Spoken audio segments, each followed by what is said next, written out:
आदत फरमाते हैं ना, तू जिंदा है वल्लाह, तू जिंदा है वल्लाह, मेरी चश्मे आलम से छुप जाने वाले। ये बात ही लोगों को सच्ची बात है, कोई नहीं समझ।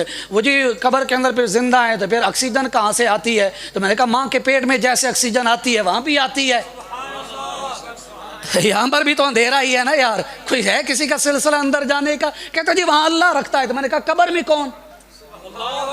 शायद मैं नहीं समझा पाया यार। कहते हैं जी वो तो कानूनी कुदरत है। तो मैंने कहा कब्र में भी तो निज़ामी कुदरत है ना यार। यहाँ अगर रोशनी के बगैर जिंदा रह सकता है, कब्र के अंदर क्यों नहीं रह सकता? आपकी साइंस जो वहाँ आपको चैन नहीं लेने देती, वो साइंस आपको यहाँ क्यों नहीं कहती यहाँ खुराक क्या खा रहा है? यहाँ मजबूर होकर तुम कहोगे कि अल्लाह ताला कुदरत से जिंदा रखी हुई है। मैंने कहा जिस तरह यहाँ जिंदा रखी हुई है वो वहाँ भी जिंदा रखी हुई है। नजर की बात है ना, हर एक को नजर थोड़ी आता है। आंख वाले तेरे जो बन का तमाशा देखें, दीदे कोर को नजर आए क्या देखे। अजीब बात है। कहते हैं जी फिर नजर भी तो आना चाहिए। हर एक चीज नजर थोड़ी आती है, उसके लिए कुछ निगाह की जरूरत है, उसके लिए कुछ कैफियत की भी जरूरत होती है। यार दूध के अंदर होता है ना घी। और तो परेशान हो गए, जमींदार बैठे होंगे ना, जानते हैं ना दूध के अंदर होता है कोई नहीं होता। लेकिन दूध किसी के सामने रख दें और कहें इसे घी दिखाओ, मक्खन भी कोई नहीं नजर आएगा। लेकिन एक समझदार बंदा क्या कहेगा? कहेगा कि यूं नहीं होता, पहले से कहीं तपाना पड़ता है, कहीं इसे जो है ना सेका, पंजाबी में कहते हैं ना, वो लगाना पड़ता है। जब जलता है ना सही, जब जलता है जायद चीज़ें जब ख़त्म होती हैं, अब उसको कहीं किसी बर्तन में महफूज करना पड़ता है। कहा क्यों? मैंने कहा ताकि बिल्ला मुंह ना मारे। पता नहीं मैं समझा पाया या नहीं।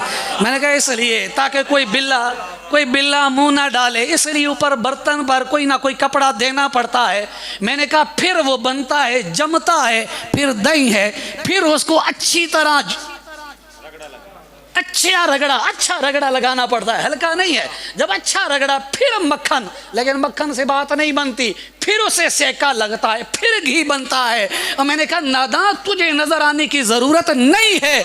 यहाँ किसी वली कामिल की सोहबत में जाएगा, इश्क की आग लगाकर तेरे अंदर को तपाएंगे, फिर वो वली कामिल इश्क मुस्तफ़ा की मोहर लगाएंगे। कोई बिल्ला गुस्ताखी मुस्तफ़ा का मुंह न डाल दे, फिर तुझे तपा कर बताएंगे। मैंने कहा पूछ मेरे अली से, नबी नजर आता है कि नहीं नजर आता? या रसूल